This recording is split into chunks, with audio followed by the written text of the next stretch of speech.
$4. 이겼네. 카메라가 4개.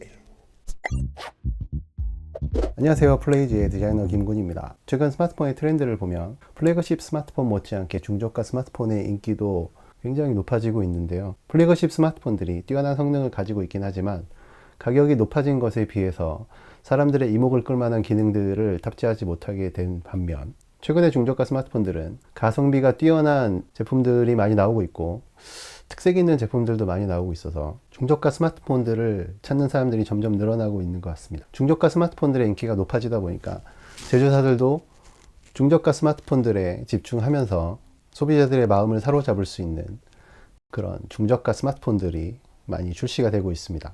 국내뿐만 아니라 해외 제조사들도 많이 출시하고 있기 때문에 선택의 폭이 상당히 넓다고 할 수 있겠죠. 삼성에서 나온 갤럭시 A9도 이런 중저가 스마트폰 중에 하나입니다. 출고가 59만 9,500원, 60만원에서 500원 빠지네. 최근 출시되는 플래그십 스마트폰의 반 정도의 가격으로 플래그십 스마트폰 못지않은 준수한 성능을 탑재한 제품입니다. 물론 아쉬운 점들도 가지고 있긴 한데 어떤 부분이 좀 아쉽고 어떤 부분이 강점으로 가지고 있는지 한번 저와 함께 갤럭시 A9을 한번 알아보도록 하겠습니다.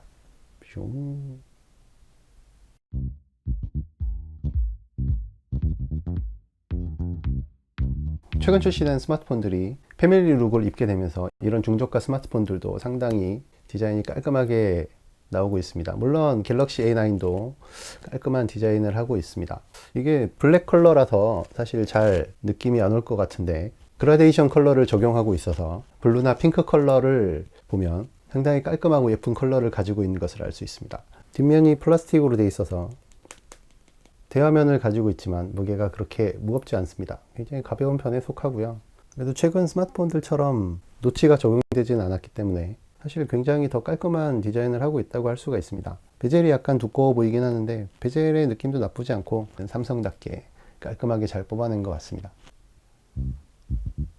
갤럭시 A9은 6.3인치의 슈퍼 아몰레드 FHD 플러스 디스플레이를 가지고 있습니다. 플래그십 스마트폰에 비해서는 조금 아쉬운 스펙이라고 할 수가 있겠죠.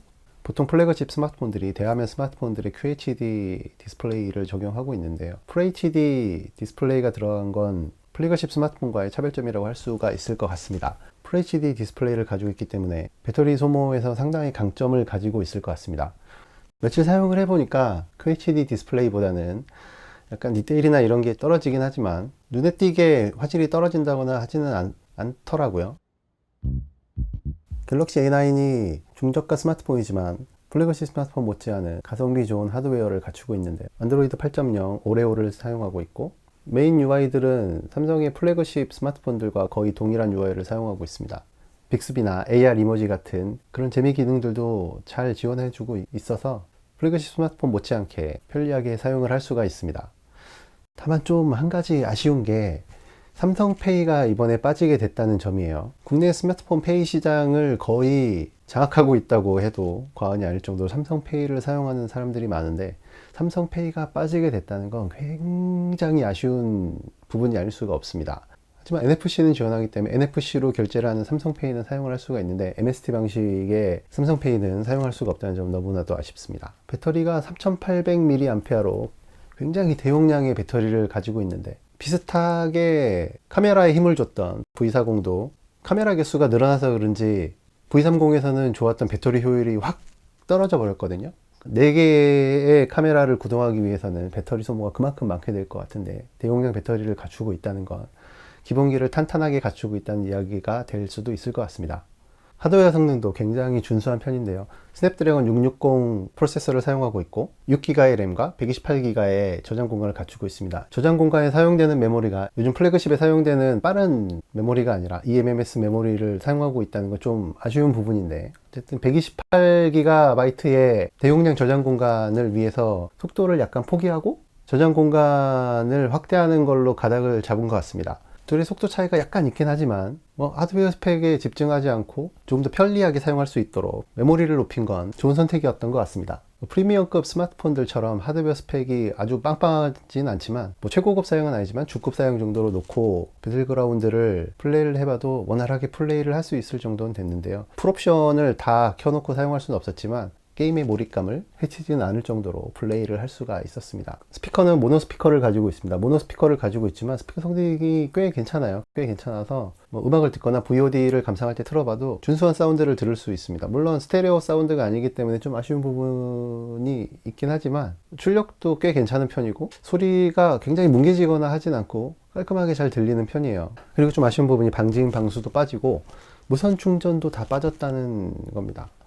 뭐 단가 절감을 위해서는 어쩔 수 없는 선택이었을 것 같긴 하지만 요즘 스마트폰 트렌드가 방진 방수 정도는 기본적으로 지원해주는 추세인데 이 방수가 되고 안 되고에 따라서 이 스마트폰을 쓰는 사용자 경험 자체가 완전히 바뀌어버릴 수도 있기 때문에 방수가 빠진 부분은 좀 아쉽죠. 삼성이라면 충분히 넣어줄 수 있었을 것 같은데 왜 안 넣어줬나요? 역시 갤럭시 A9 하면 카메라를 빼놓을 수 없겠죠. 후면에 4개의 카메라를 가지게 되면서 세계 최초 쿼드 카메라라는 타이틀을 당당하게 거머쥐었습니다. 사실 무슨 의미가 있는지 모르겠어요. 근데 카메라 배열이 이렇게 세로로 돼 있어서 좀 디자인을 해친다 이런 사람들도 상당히 많이 있습니다.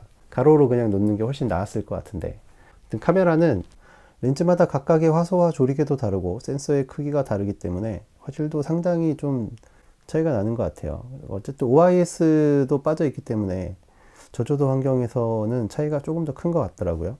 이 심도 렌즈는 카메라를 촬영하는 화각에는 관여를 하지 않지만 라이브 포커스의 심도 조절을 위해서 사용하는 렌즈거든요. V40에서 심도 렌즈를 가지고 있진 않았지만 아웃포커싱이 잘 되었던 것 같아요. 굳이 왜 심도 렌즈를 넣었을까 라고 생각을 해봤더니 모두 예상처럼 쿼드 카메라의 타이틀을 가져가기 위해서였지 않을까. 화소가 다 차이가 있는데 어쨌든 좀 선명하게 사진을 찍고 싶다면 일반각 카메라로 촬영을 하는 것이 가장 좋은 화질의 사진을 얻을 수 있는 방법입니다. 일반각 카메라로 촬영한 사진은 저조도 환경에서 촬영을 해봐도 꽤 괜찮은 결과물들을 남길 수가 있더라고요. 이 카메라의 UI도 상당히 괜찮은 편인데 여기 보면 3개의 망원과 일반각 그리고 광각의 3가지 화각을 조절할 수 있는 부분이 셔터 바로 옆에 있어서 한 손으로도 편하게 조작할 수 있는 게 상당히 좋더라고요. 최적 촬영 같은 이런 고급 기능들도 들어가 있어서 카메라를 사용하는데 나쁘지는 않을 것 같습니다. 어쨌든 OIS가 없기 때문에 좀 흔들림이나 이런 거에 취약한 부분은 좀 아쉽다고 할 수 있겠죠. 자, 지금까지 저와 함께 삼성의 준 플래그십 스마트폰 갤럭시 A9에 대해서 한번 알아봤는데요.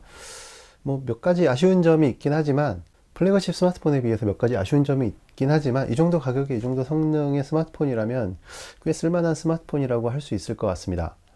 단가 절감을 위해서 그렇게 되지 않았을까 싶은 생각이 듭니다. 그래도 이렇게 전체를 왕창 빼버리기보다는 서프라이즈 이런 느낌으로 사용자를 위한 편의 기능들을 조금 더 신경 써줬으면 더 좋았지 않을까. 하지만 이 정도 가격에 이 정도 성능이라면 굳이 프리미엄 스마트폰을 사용하고자 하지 않는 사람들에게는 꽤 괜찮은 선택지가 아닐까 싶습니다. 자, 제가 준비한 영상은 여기까지고요. 궁금한 점이나 저에게 하고 싶은 얘기는 댓글로 마구마구 남겨주세요. 관심과 사랑을 많이 표현해주세요. 구독을 해주시면 제가 준비한 영상을 좀 더 빠르게 받아보실 수 있습니다. 자, 그럼 여기까지. 안녕.